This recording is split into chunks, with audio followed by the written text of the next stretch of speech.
नमस्कार, मी ज्योती आपली किचनमध्ये सगळ्यांचं मनपूर्वक स्वागत करीत आहे. आपल्याला जर कंटाळा आले असेल, बाहेर फिरून आलो असेल ना, घाईघाईत आता कशाची भाजी बनवायची ह्या विचारात जर पडले असेल तर झटपटीत होणारं बेसन. चला तर मग आता बेसनाच्या रेसिपीला सुरुवात करूया. बेसनाला लागणारे साहित्य: कांदा, टमाटर, हिरवी मिरची, सांबार बारीक कापून घ्यायचे. बेसन बनवायला आपल्याला सगळ्यात आधी लागेल एक कढई. कढईमध्ये 2 ते 3 डबले आपण तेल टाकायचं. तेल चांगलं गरम होऊ द्यायचं. गरम झाल्यानंतर जिरे, मोहरी काही न टाकता सगळ्यात आधी आपण मिरची टाकणार आहोत आणि मिरची टाकल्यानंतर मिरची थोडं तेलामध्ये होऊ द्यायची. तुम्ही बघू शकता अशा प्रकारे ती मिरची छान प्रकारे तेलामध्ये होऊन राहिली आहे.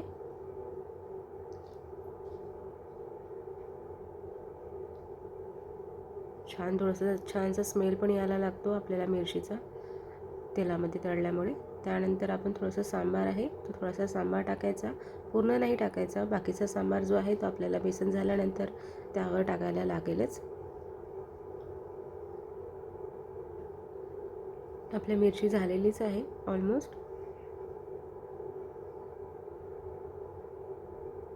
आता मिरची झाल्यानंतर आपण कांदे टाकणार आहोत. कांदे टाकल्यानंतर कांद्याला पण चांगल्या वेळी त्याला होऊ द्यायचं त्याच्यामध्ये तेलामध्येच.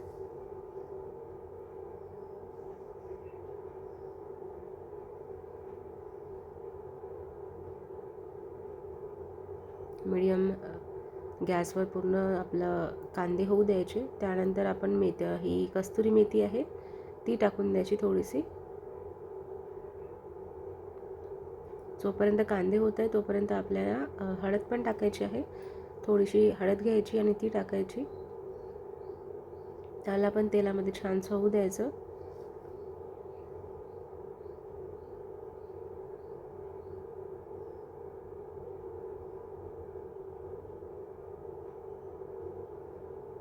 कांदे झाले की लगेच आपल्याला टमाटर टाकायचे आहे आणि टमाटरला पण छानपैकी त्याला शिजवून घ्यायचे.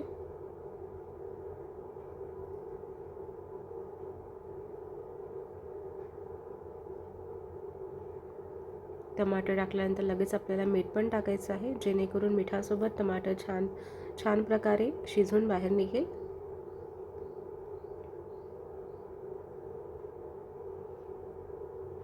दोन ते 3 मिनिटं ठेवायचं आपल्याला तसंच. आणि लगेच तुम्ही बघू शकता साईडला आपण भात पण आपण लावलेला आहे जो जवळपास झालेलाच आहे. स्टार्टिंगलाच बेसन बनवायच्या आधीच आपण भात गॅसवर लावून द्यायचं जेणेकरून जोपर्यंत आपलं बेसन तयार होते तोपर्यंत आपलं भात पण रेडी होऊन जातो खाण्यासाठी. तर आपले टमाटर बघू शकता. हे टमाटर आपले ऑलमोस्ट होत आलेले आहे. टमाटर झाल्यानंतर आपण जवळपास अंदाजाने जसं आम्हाला याच्या 4 लोकांना बनवायचं असेल किंवा 3 लोकांना बनवायचं असेल त्या अंदाजाने तुम्ही बेसन टाकू शकता. इथे मी 1.5 वाटी टाकलेलं आहे बेसन. बेसन टाकल्यानंतर त्याला पूर्ण चांगल्याने आपला जो मसाला तयार झालेला आहे त्या मसाल्यामध्ये मिक्स करायचं आणि चांगलं तिथे शिजवून घ्यायचं जेणेकरून आपल्याला नंतर शिजवायची गरज नाही पडली पाहिजे. आणि तेलामध्ये जेव्हा मसाल्यामध्ये आपण बेसनाला छानपैकी शिजवतो ना तर त्याची टेस्ट आणि स्मेल खूप छान येते.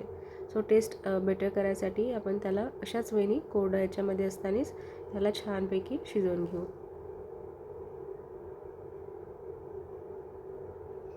अशा वेळी त्याला चमच्याने पूर्ण मागे पुढे पूर्ण फिरवून चांगल्या वेळी त्याला आपण शिजवून घेऊ.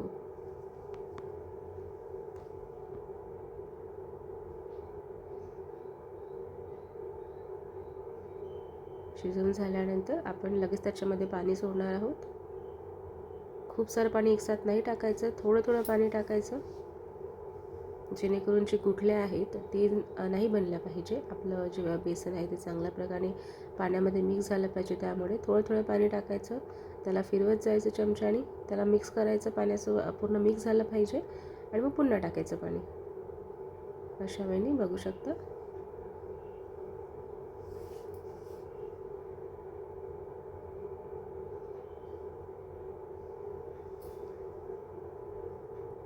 फिरवत राहायचं चमच्याने कंटिन्यू जेणेकरून आपलं बेसन जे आहे त्याचे गुठले किंवा असे गुठले तयार नाही झाले पाहिजे. पूर्ण बेसन पाण्यामध्ये पूर्ण मिक्स झालं पाहिजे त्यामुळे. आणि ते झाल्याबरोबर लगेच एक ताट घ्यायचं, त्याला झाकून ठेवून द्यायचं आणि थोडं शिजू द्यायचं. बघा किती छान प्रकारे मिक्स झालं आहे सगळं. अशा पद्धतीने बेसन आणि भात तयार झालेला आहे. जर माझा व्हिडिओ तुम्हाला आवडला असेल तर लाईक करा, सबस्क्राईब करा, बेल आयकॉनला क्लिक करा. धन्यवाद.